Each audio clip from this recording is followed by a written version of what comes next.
Good evening सभी को। आज हम लोग डिस्कस करेंगे नेताजी सुभाष चंद्र बोस के बारे में। ठीक है, नेताजी के बारे में। इनका जन्म जो हुआ था प्रेजेंट डे का उड़ीसा में हुआ था 23 जनवरी 1897 को। बहुत सारे लोगों को जनरली नेताजी का जन्मदिन और जन्म प्लेस के बारे में याद नहीं रहता है। लोग ज़्यादा याद नहीं करना चाहते, किंतु हम लोगों को इनका कंट्रीब्यूशन जो है वो भूलना नहीं चाहिए। ठीक है। 1938 में ये कांग्रेस का प्रेसिडेंट भी होते, that means Indian national Congress का प्रेसिडेंट भी होते। ठीक है। और 1939 में फिर कांग्रेस का प्रेसिडेंट तो चुने गए थे ये। फिर कांग्रेस का प्रेसिडेंट बनते हुए भी इनका जो आइडियोलॉजिकल डिफरेंस था गांधी जी के साथ, गांधी जी को ये नफरत नहीं करते थे, किंतु गांधी जी का आइडियोलॉजी और सुभाष चंद्र बोस का आइडियोलॉजी टोटली डिफरेंट था। ठीक है। तो इसीलिए आइडियोलॉजिकल डिफरेंस होने के कारण सुभाष चंद्र बोस इंडियन नेशनल कांग्रेस को छोड़ देते हैं। ठीक है। और उसके बाद ये अपना ही एक अलग सा पार्टी फॉर्म करता है, पॉलिटिकल पार्टी फॉर्म करता है, जिस पार्टी का नाम है फॉरवर्ड ब्लॉक। ठीक है। जिस पॉलिटिकल पार्टी का नाम है फॉरवर्ड ब्लॉक। ओके। और उसके बाद फॉरवर्ड ब्लॉक का सेटअप करने के बाद इनका जनरली बिलीफ ये था कि जैसे Gandhi ji generally prayer and petition में बिलीव करते थे, और इनका आइडियोलॉजी टोटली डिफरेंट था। ये उस समय सेकेंड वर्ल्ड वॉर भी चल रहा था। 1931 में सेकेंड वर्ल्ड वॉर स्टार्ट हुआ था। तो सेकेंड वर्ल्ड वॉर में जापान हो गया, जर्मनी हो गया। ठीक है। ये एक साइड में थे। ओके। और इसी तरह से आपका इंग्लैंड हो गया, रसिया हो गया, फ्रांस हो गया, यूएसए हो गया, वो दूसरे साइड में थे। तो यहाँ पर ये जो सुभाष चंद्र बोस जो है जापान, जर्मनी, सिंगापुर ऐसे कंट्री का हेल्प लेकर के ब्रिटिश को हरा करके आज़ादी, दैट मीन्स इंडिपेंडेंस हासिल करना चाहते थे।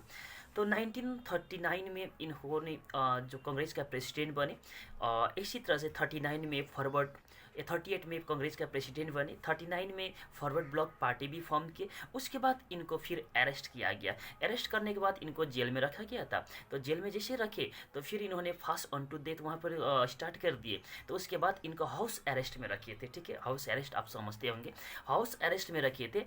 तो वहीं से वो भाग गए हाउस अरेस्ट से। सुभाष चंद्र बोस भाग गए। ठीक है। भाग गए और गए कहाँ, जर्मनी चले गए। और जर्मनी में उस समय हिटलर थे, और हिटलर जस्ट अपोजिट थे ब्रिटिशर्स का। ठीक है। तो ब्रिटिशर्स का अगेंस्ट में लड़ाई लड़ रहे थे हिटलर। और सेकेंड वर्ल्ड वॉर का main reason he, main cause he Hitler he. Hitler के कारण सेकेंड वर्ल्ड वॉर हुआ है, बहुत सारे लोग ये मानते हैं, बहुत सारे हिस्टोरियन ये मानते हैं। ठीक है। तो अब हिटलर का पास ये जाते और हिटलर से सपोर्ट मांगते ब्रिटिशर्स से आज़ादी के लिए। ठीक है। ब्रिटिशर्स से आज़ाद चाहते सुभाष चंद्र बोस, और हिटलर से सपोर्ट मांगते। तो इसका भी बहुत सारा किस्सा है। जब हिटलर का पास ये गए थे तो हिटलर जो है कि जैसे कि बड़े बड़े आदमी है कि अपना हम शक्ल बनाते हैं बहुत सारे ऐसा। तो हिटलर का पास जब ये गए तो हिटलर का ही हम शक्ल सुभाष चंद्र बोस से कई गो इनका साथ मिलने आए। तो सबका साथ इन्होंने इनकार करते गए, सुभाष चंद्र बोस सबको इनकार करते गए, क्योंकि जनरली हम शक्ल को पहचान पाना ये आसान बात नहीं है। ठीक है। और ऐसे भी फर्स्ट टाइम किसी से मीट कर रहे हो तो हम शक्ल है या तो रियल में है, तो आप ऐसा ही आसानी से नहीं पहचान पाओगे। अगर आपका पास एक्स्ट्रा ऑर्डिनरी क्वालिटी है तो डेफिनेटली तब तो पहचानोगे। तो सुभाष चंद्र बोस ने भी ऐसा बहुत सारे हम शक्ल आए जो अपने आप को क्लेम करते हम हिटलर है, तो सबको इन्होंने रिफ्यूज़ करते गए। और बाद में जाकर के जब रियल में हिटलर आए तो फिर इन्होंने पहचाने। तो हिटलर भी ताजुब हुए थे उस समय कि आप पहचाने कैसे, मुझे आपने कैसे पहचाने। तो ठीक है, इसका बहुत सारा किस्सा है। जो भी हो, इन्होंने हिटलर से सपोर्ट लेने के लिए गए थे, हिटलर से सपोर्ट मांगे थे, किंतु जनरली हिस्टोरियंस यही कहते हैं कि हिटलर से इनको जैसा उम्मीद था ऐसा उम्मीद लेकर के जो गए थे सुभाष चंद्र बोस, तो इनका उम्मीद ऐसा कोई पूरा तो नहीं हो पाया, ऐसा सपोर्ट तो नहीं मिला। तो ऐसे तो आप इसका बारे में पूरा एक मूवी भी है। ठीक है। नेताजी बोल करके एक मूवी भी है, पूरा मूवी देख सकते हैं, पूरा हिस्ट्री इसमें समझ आएगा आपका। ओके। तो उसके बाद जर्मनी में ही इन्होंने एक रेडियो ब्रॉडकास्ट करते, उस समय तो टेलीविज़न था ही नहीं, तो रेडियो ब्रॉडकास्ट करते। और रेडियो ब्रॉडकास्ट बर्लिन जो जर्मनी में प्रेजेंट में भी है ना, तो जर्मनी से रेडियो ब्रॉडकास्ट करके पूरा इंडियंस को ये अर्ज करते हैं, दैट मीन्स प्रार्थना करते हैं कि ब्रिटिशर्स का अगेंस्ट में लड़ना होगा, ब्रिटिशर्स को इंडिया से उखाड़ के फेंक देना होगा, ठीक है। ओके, उसके बाद ये फिर जाते जापान एंड सिंगापुर, ठीक है। जापान एंड सिंगापुर जाते हैं सुभाष चंद्र बोस, और वहाँ पर सुभाष चंद्र बोस ऑर्गेनाइज करते हैं आज़ाद हिंद फौज का, और इसको इंडियन नेशनल आर्मी, शॉर्ट में INA भी कहते हैं। आज़ाद हिंद फौज या तो इंडियन नेशनल आर्मी या तो शॉर्ट में INA भी कहते हैं, ठीक है। और आज़ाद हिंद फौज दैट मीन्स आर्मी का इन्होंने वहाँ पर ऑर्गेनाइजेशन बनाए। तो आर्मी में जो भी लोग वहाँ पर इन्वॉल्व थे, तो वो लोग कौन थे? तो वो लोग थे जनरली ब्रिटिश इंडियन आर्मी का, जो ब्रिटिश इंडियन आर्मी जो थे, ठीक है। तो सेकेंड वर्ल्ड वॉर में ब्रिटिशर्स एक तरफ है, जापानीज अलग, उसका जस्ट अपोजिट में है ना। तो जापान है, ठीक है, जर्मनी है, वो अपोजिट में है, ठीक है। जापान जर्मनी के एक अलग ग्रुप है, इधर से इंग्लैंड फ्रांस रसिया USA का अलग ग्रुप है। तो इंडियंस लोग इंडिया से जो भी आर्मी में भर्ती हुए थे, ठीक है, ब्रिटिश आर्मी में जो भी भर्ती हुए थे, तो ब्रिटिश आर्मी का तरफ से लड़ रहे जितना भी इंडियन सिटीजन्स थे, इंडियन नेशनल्स लोग थे, इन लोगों को जापानीज लोगों ने जो सेकेंड वर्ल्ड वॉर में कैप्चर किए थे, पकड़ के रखे थे, तो उन्हीं ग्रुप में से, ठीक है, उन्हीं लोगों को लेकर के, दैट मीन्स उन्हीं लोगों को लेकर के सुभाष चंद्र बोस ने आज़ाद हिंद फौज का निर्माण किया। दैट मीन्स आज़ाद हिंद फौज इंडिया में निर्माण नहीं किया, वो इन्होंने जापान एंड सिंगापुर वहाँ पर ऑर्गेनाइज किया आज़ाद हिंद फौज का। तो उसमें मेंबर लोग कौन थे? आज़ाद हिंद फौज में फौज कौन लोग थे? तो वही लोग थे जो सेकेंड वर्ल्ड वॉर में ब्रिटिश का तरफ से, ठीक है, इंडियन नेशनलिटी का जितना भी इंडियंस लोग ब्रिटिश आर्मी का तरफ से सेकेंड वर्ल्ड वॉर में लड़ रहे थे, और जापानीज फौज ने उन लोगों को पकड़े थे, कैप्चर किए थे, और जेल में उन लोगों को बंद करके रखे थे, ठीक है। उन्हीं लोगों को मिला करके यहाँ पर सुभाष चंद्र बोस ने एक आज़ाद हिंद फौज का निर्माण किया। और लास्ट में जाकर के बहुत सारा वॉलंटियर सपोर्टर वगैरह ने भी वहाँ पर इन्वॉल्व हुआ, तो अप्रोक्स 40,000 जैसा का एक बड़ा सा एक आर्मी गठन किए थे सुभाष चंद्र बोस ने, ठीक है। ओके, हाँ, उसके बाद क्या होता है? आप आज़ाद हिंद फौज का जब फॉर्मेशन के बाद सुभाष चंद्र बोस जो है join the Japanese army, that means Japanese army का साथ साथ ये जापानीज आर्मी का साथ साथ लड़ते हैं इंग्लैंड फ्रांस, दैट मीन्स ये इन लोगों का सेकेंड वर्ल्ड वॉर का जो अपोजिट जो पोल का कंट्रीज के अगेंस्ट में, ठीक है। ओके, तो ऐसे तो यहाँ पर हम लोगों ने जब क्या पढ़ रहे थे, सिविल डिसोबीडियंस मूवमेंट पढ़ रहे थे और क्रिप्स मिशन पढ़ रहे थे, वहाँ पर भी बोले थे कि ये कांग्रेस डरे हुए थे। क्रिप्स मिशन का टाइम हम लोगों ने एक पॉइंट वहाँ पर टच किए थे कि कांग्रेस डरे हुए थे कि जापानीज लोग जो है इंडिया पर अटैक ना कर दे सेकेंड वर्ल्ड वॉर में, ब्रिटिश के कारण बोले थे ना, क्योंकि जापान अपोजिट पोल में है, इंग्लैंड अपोजिट पोल में, दोनों एनिमी था उस समय, ठीक है ना।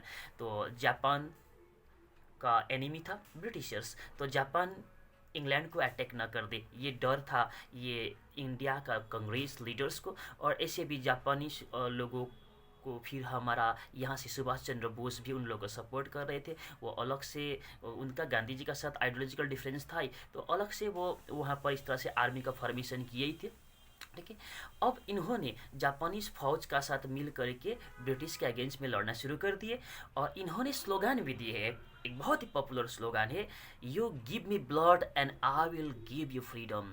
खून दो, तुम मुझे खून दो, मैं तुम्हें आज़ादी दूंगा। ये सुभाष चंद्र बोस का बहुत ही फेमस स्लोगान है, बहुत ही फेमस नारा है, ठीक है।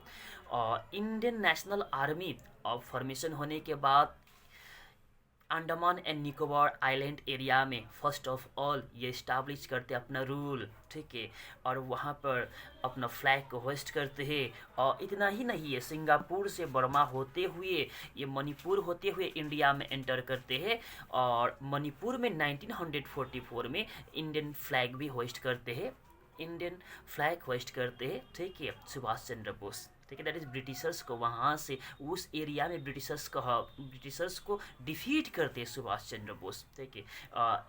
इंडियन फ्लैग भी वहाँ पर होस्ट करते हैं। बट ऊपर वालों का यही शायद यहीं तक था सफ़र इनके लिए। तो होते क्या है कि जापान सरेंडर कर देते हैं सेकेंड वर्ल्ड वॉर में, दैट मीन्स जापान हार जाते हैं सेकेंड वर्ल्ड वॉर में। जापान का हिरोशिमा एंड नागासाकी में जो एटम बम गिराया था वो घटना आपको पता होगा। तो एटम बम गिराने के बाद जापान का हार हो जाता है, जापान सरेंडर कर देते हैं, और जापान से ही हमको सपोर्ट मिल रहा था, हमको मतलब सुभाष चंद्र बोस को, ठीक है।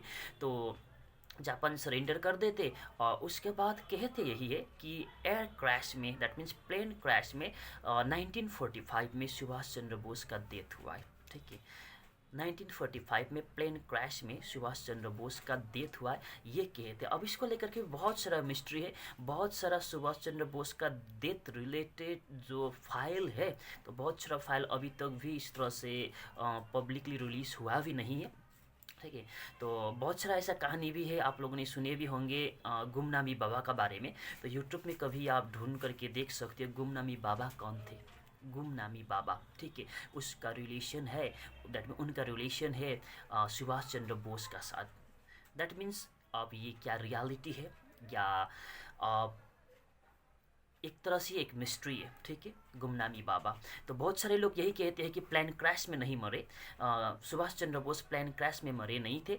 तो ब्रिटिशर्स का डर से, ठीक है, सेकेंड वर्ल्ड वॉर में जापान ने सरेंडर कर ही दिए, तो अब सपोर्ट में तो है ही नहीं सुभाष चंद्र बोस का कोई भी। और इंडियन नेशनल कांग्रेस का बात करेंगे तो कांग्रेस में जो मेन उस समय डोमिनेशन ही था गांधी जी का, और गांधी जी फिर इनका जो पॉलिसी से बिलीव न करते थे, इनका पॉलिसी को सपोर्ट न करते थे, तो गांधी जी इनको सपोर्ट नहीं करते थे। तो बहुत सारा रीज़न है कि इसके कारण हो सकता है कि बहुत सारे लोग ये कहते हैं कि गुमनामी बाबा जो थे वो और कोई नहीं, वो सुभाष चंद्र बोस ही थे। अपने आप को वेश बदल करके गुमनामी बाबा का नाम करार दे करके वो छुप करके बैठे हुए थे, और बहुत साल तक यहाँ पर रहे हैं। तो गुमनामी बाबा बोल करके आप यूट्यूब में वीडियो भी सर्च कर सकते हो, ठीक है।